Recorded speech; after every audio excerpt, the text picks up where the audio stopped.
Number one, you're too much. This simple phrase can devastate an INFJ. Many INFJs secretly worry that their intensity, whether it's deep emotion, fee, or complex ideas, overwhelms others. Being told you're too much instantly validates that fear and makes them feel like a burden. In short, this remark tells the INFJ that their very being is over the top.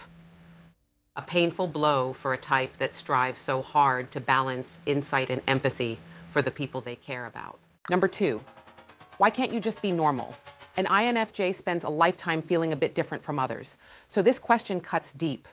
INFJs have a unique vision of the world and often behave in unconventional ways, guided by idealism and intuition. Being urged to be normal suggests that their natural style is flawed and needs fixing.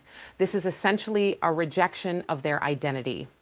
Makes them see the world differently, and Fei often makes them act on inner values rather than follow the crowd. The result? They withdraw even further, feeling that the person neither appreciates nor understands their true nature. Number three, you're so fake, try being real for once. Never accuse an INFJ of being fake. INFJs adapt their outward demeanor to suit different situations and people, a skill driven by their fee social awareness. But that doesn't mean they're insincere. When outsiders see an INFJ acting like a social chameleon, they assume one of the INFJ's faces must be false, when in reality, all those sides are real. Telling an INFJ you're fake or be real is especially hurtful because INFJs prize authenticity and integrity. Their and T functions constantly check that their actions align with their inner values, even if they express themselves differently with different people.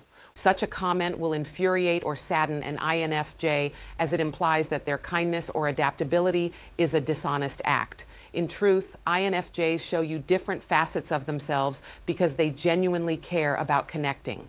Not to manipulate, calling them fake only signals that you don't understand them at all. Number four, and how is that relevant to anything we're talking about? INFJs have a roundabout communication style. Their dominant draws connections between topics, and their mind often leaps to big picture contexts or underlying meanings that others might miss. If an INFJ shares an idea or a seemingly tangential insight, a dismissive response like, "How is that relevant?" will sting. It tells the INFJ that their perspective is unwanted and that you think they're off base, because such a remark invalidates their intuition. The INFJ likely shared that point for a reason.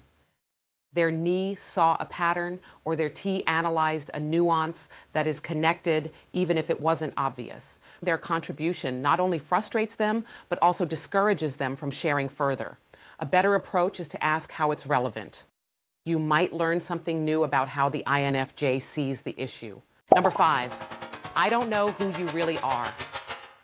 People often say this to INFJs out of frustration, and it hits a nerve every time. INFJs tend to reveal themselves in layers. Keeps their innermost visions private, and Fee makes them cautious about burdening others. They also show different aspects of their personality depending on whom they're with. Not to be deceptive, but to genuinely connect with each person. As a result, others may struggle to figure them out. One INFJ described hearing, "I don't know who you really are," from others, and how heavily it weighed on them. To the INFJ, it's disheartening because they likely have been authentic, just selectively so, sharing what they felt was safe or relevant at the time.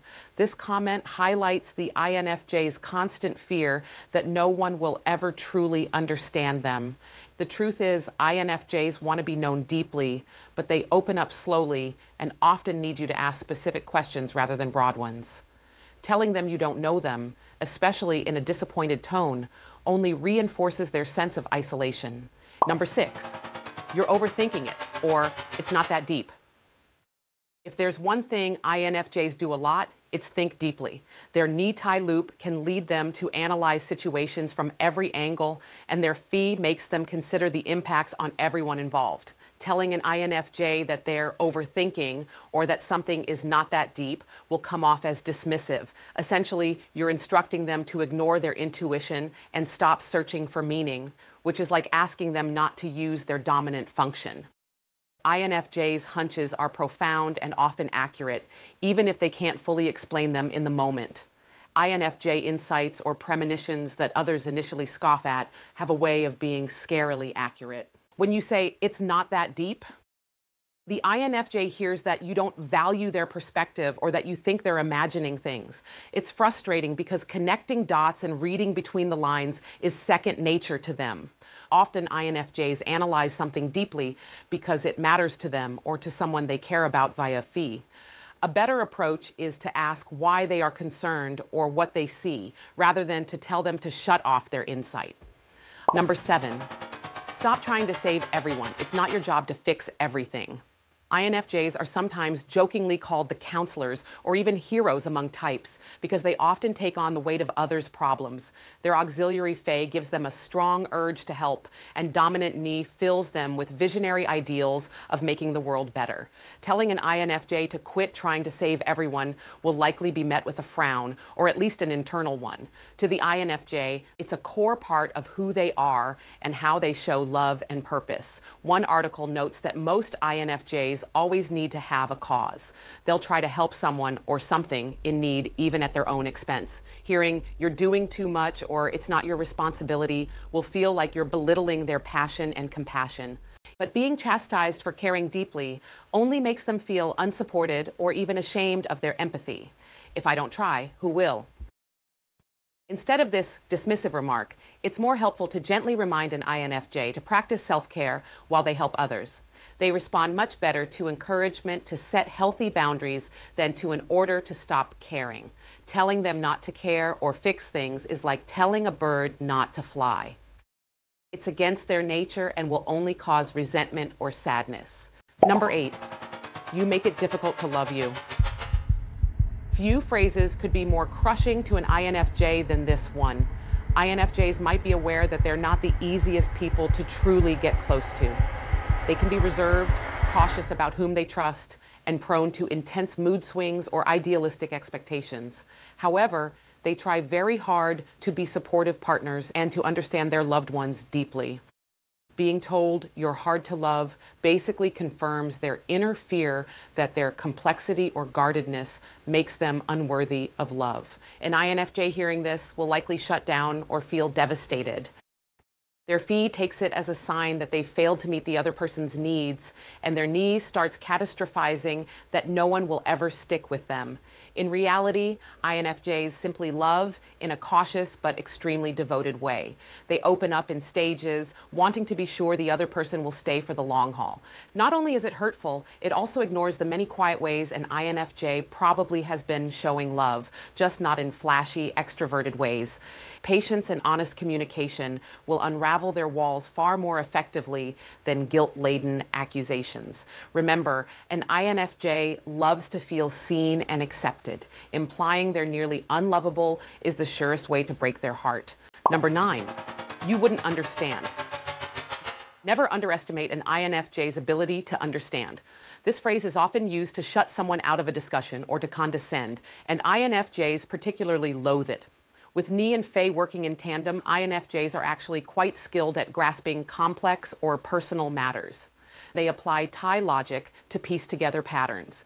Being told you just wouldn't understand, it implies they lack either the intelligence or life experience to comprehend the issue, which is usually untrue. In fact, INFJs often surprise people with how much they have already figured out silently.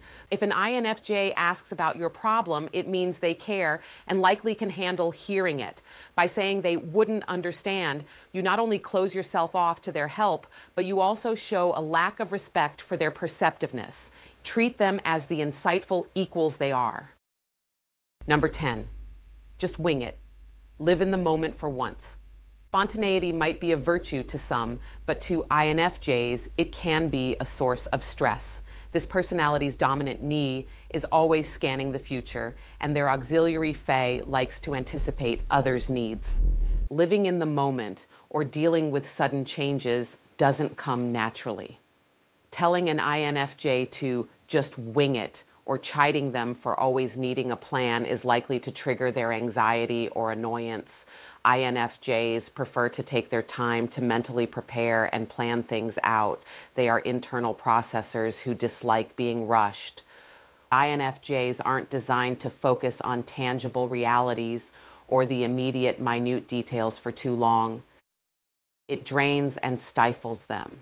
That's why an INFJ friend might get flustered if you insist on an impromptu adventure or drop big decisions on them without warning. A comment like, "Not everything needs a 5-year plan, lighten up."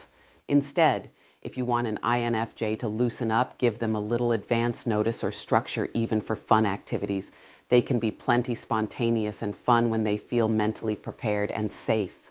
Respect that an INFJ finds comfort in planning and foresight, and you'll find they're more willing to step out of their comfort zone gradually.